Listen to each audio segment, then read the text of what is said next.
Olá, sabe quando a gente olha para alguém, ou até para si mesmo, e a pessoa parece travada? Não é bem tristeza, é uma coisa mais funda, quase uma rendição por dentro. Hoje a gente vai fundo nesse estado, que tem nome: Gorse, ou desespero aprendido.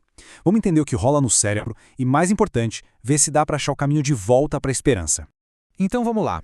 Imagina só uma pessoa que parece que parou no tempo. Ela não briga contra ajuda, mas também não melhora. É uma calma, uma quietude que engana. Não tem nada a ver com preguiça ou falta de motivação. O que está acontecendo ali de verdade? Essa frase aqui, ela resume o paradoxo todo. A pessoa está lá, de corpo presente, fazendo o que tem que ser feito. Mas por dentro, aquela faísca de esperança de que as coisas podem ser diferentes se apagou. É como viver no piloto automático, sem esperar absolutamente nada de novo do futuro.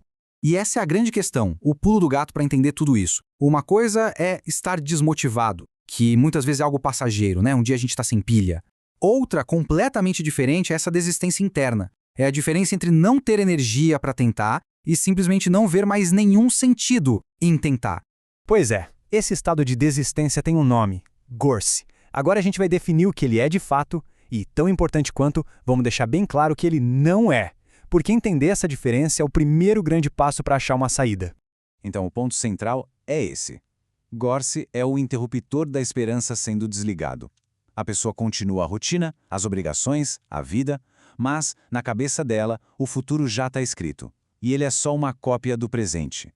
A possibilidade de mudança simplesmente foi deletada do sistema. E olha, isso é crucial. Não estamos falando de preguiça ou de falta de força de vontade. Gorse é uma rendição que foi aprendida. É uma conclusão que o cérebro tirou depois de tomar muita pancada, de muita frustração. É a ausência total de expectativa. Fica um vazio onde antes morava a esperança. Certo. Agora vamos dar uma espiada no que acontece dentro da nossa cabeça. Como é que o cérebro, que é uma máquina feita para aprender, aprende justamente a desistir? A resposta está num conceito que é ao mesmo tempo simples e muito poderoso. O nome-chave aqui é desesperança aprendida. Pensa só, depois de tentar várias vezes e o resultado ser sempre o mesmo, ou seja, frustração, o cérebro chega a uma conclusão que, para ele, é lógica. Não importa o que eu faça, nada muda. E aí, ele age de acordo com essa nova regra. Esse ciclo aqui mostra direitinho como a fiação do cérebro é refeita. Começa com uma tentativa. Vem a frustração. Aí a pessoa tenta de novo e se frustra de novo. Quando isso se repete, o cérebro cria um atalho, a rendição. Ele para de investir energia naquilo que, pela experiência, já sabe que não vai dar em nada. O primeiro mecanismo tem a ver com a dopamina, que é o neurotransmissor da motivação. Se não existe a menor expectativa de um resultado bom, o sistema de dopamina nem liga. O cérebro, muito eficiente, pensa: para que gastar combustível com isso? E aí não libera a química que nos faz agir. Em segundo lugar, a amígdala, que é o nosso centro do medo, fica ligada no 220. Ela começa a prever o fracasso antes mesmo de qualquer coisa acontecer. Isso cria aquele sentimento persistente, aquela vozinha interna que fica soprando: nem tenta, não vai dar certo mesmo.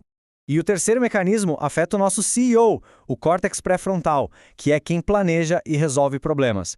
Ele fica meio baqueado, enfraquecido, e aí fica quase impossível enxergar outros caminhos, outras soluções. O pensamento fica preso, rodando em círculos, sem ver uma saída.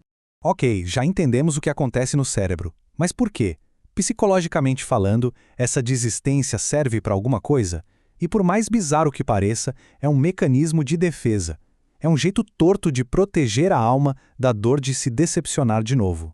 Esse estado é chamado de retração do desejo. A lógica por trás dele é brutal, mas simples. Se desejar algo e não conseguir, machuca. A solução é parar de desejar qualquer coisa. É uma tentativa de achar um tipo de paz na apatia, de se blindar contra a decepção, acabando com a própria esperança.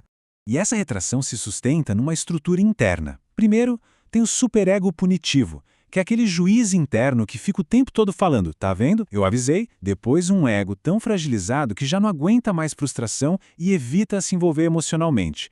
E por fim, a energia de vida, a libido, é como se fosse recolhida para dentro. O resultado? Apatia. E aqui está talvez o ponto mais importante de toda essa nossa conversa. A grande virada de chave. Não é que a pessoa não queira melhorar. A vontade de ficar bem pode até estar lá, em algum cantinho, mas ela foi soterrada por uma certeza absoluta de que a melhora é impossível.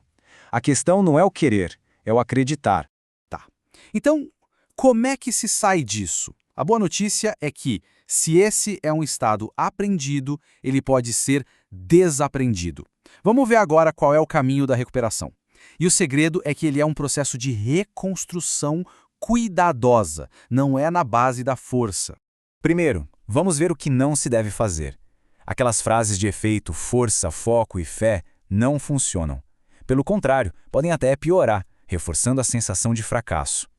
Tentar acelerar o processo também não adianta. E muito importante, confundir Gorse com uma depressão mais grave pode levar para um tratamento que não vai ajudar. O caminho certo é mais sutil. Começa com o passo 1, validar. Mostrar que o sentimento faz sentido. Passo 2, focar em micro-resultados. Vitórias bem pequenininhas, só para religar o sistema de dopamina do cérebro. Depois, passo 3, reconstruir a história. Entender aonde essa crença no fracasso nasceu. O quarto passo, reenquadrar. Ou seja, separar a perda de confiança da perda de capacidade. E por fim, o suporte, para ajudar a manter a porta da esperança aberta, mesmo que seja só uma frestinha. E a gente encerra com essa ideia. A batalha contra o Gorse não começa com atos de coragem. Ela começa com um passo bem mais delicado, o de reacender uma pequena curiosidade sobre o que o futuro pode trazer. E com muito cuidado, reconstruir a simples e ao mesmo tempo gigantesca vontade de tentar de novo.